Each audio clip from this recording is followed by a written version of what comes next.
एक बच्चा जब मुखर्जी नगर में और राजेंद्र नगर में घुसता है और राजेंद्र नगर में घुसता है, तो उससे पैसे कैसा निकाला जाए ये स्टार्ट हो जाता है। वो सबसे पहले जाएगा कोचिंग इंस्टीट्यूट में, कोचिंग सेंटर में एडमिशन लेगा, 2 से 2.5 लाख रुपए वहाँ लगेगा। उसके बाद 50-60 हज़ार रुपये अगर क्रैश कोर्स और करना है तो वहाँ लगेगा।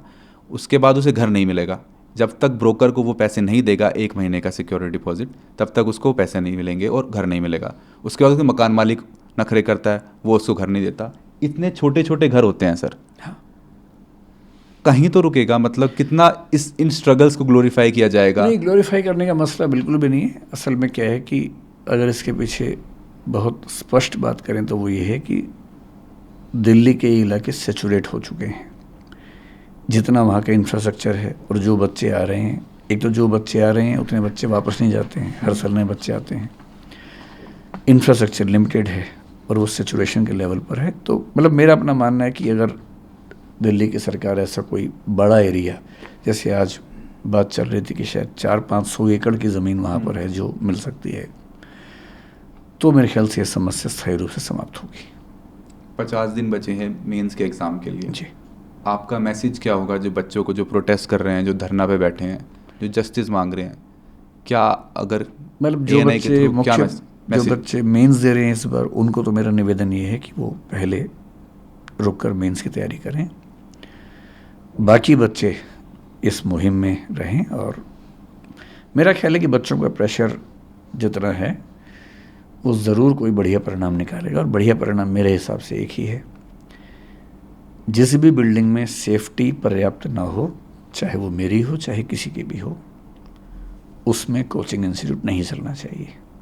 नंबर 2, सारी एजेंसीज की सहमति से, जो समिति बनी है जिसमें मुझे भी उन्होंने शामिल किया है, सारी एजेंसीज की सहमति से एक कोई बड़ा एरिया दिल्ली में ऐसा मिले जहाँ पर सब संस्थाएं जाएं। जो ना जाना चाहें ना जाएं, लेकिन वो इतना हो जाए कि सब लोग जब वहाँ जाएंगे तो फिर दबाव में सब आते ही हैं, क्योंकि हब बन जाता है तो उसके बाद उसकी अलग एक एक्सेप्टेंस हो जाती है। और यदि उसके बाद भी ऐसा कोई नेग्लिजेंस सामने आए जिसमें बार बार बताया गया हो, तो जितनी कठोर कार्रवाई हो सके होनी चाहिए। सर ये दृष्टि IAS की और या किसी और कोचिंग सेंटर की बात नहीं है। राजेंद्र नगर, मुखर्जी नगर में लोगों ने अपने घर के बेसमेंट के अंदर लाइब्रेरी खोल रखी है। हाँ। वहाँ पे PG खोल रखा है। हाँ, एक कमरे को 4 भागों में बेसमेंट का पीजी मैं नहीं जानता हूँ, हाँ, लाइब्रेरी में लाइब्रेरी खोल रखी सुना है। वहाँ पे हाँ। बेड डाल देते हैं, एक ही रूम में 4 और बच्चों को वो दे देते हैं। खेल 1000 से ज़्यादा। नहीं, इसका वही मूल कारण वही हाँ। है कि जो बच्चे हैं, बहुत ज़्यादा रहने की जगह है नहीं, तो फिर वो लोग उस तरह से खेलते हैं। क्या ये सब MCD सरकार को नहीं दिख रहा है या आंख अच्छा, आप मूंद उस ली? एंगल से हाँ। बात कर रहे हैं तो निश्चित रूप से जो हॉस्टल्स हैं, पीजीज हैं, उनके लिए भी नॉर्म्स उतने स्ट्रिक्ट होने चाहिए जितने स्ट्रिक्ट कोचिंग के लिए। क्योंकि हम जो कोचिंग इंस्टीट्यूट वाले होते हैं उनका हॉस्टल से कोई ऐसा लिंक नहीं होता है, सिवाय इसके कि हमने एक अस्मिता स्कीम चला रखी है जिसमें हम बच्चों का रहना खाना अपने सर पे उठाते हैं। अभी दिल्ली में ऐसे करीब 500 से 600 बच्चे इस समय हैं जिनका रहना खाना हम देखते हैं। तो हम कुछ पीजी ओनर से बात करते हैं, हम कुछ उनको लिस्ट देते हैं कि ये शर्तें हैं, ये आप पूरी करेंगे तो हम पेमेंट करेंगे, तो उन शर्तों को पूरा करते हैं, जिसमें ये साफ़ सफाई और इमरजेंसी में बाहर निकलने का रास्ता, वो सब चीज़ें हम उनसे पूछते हैं।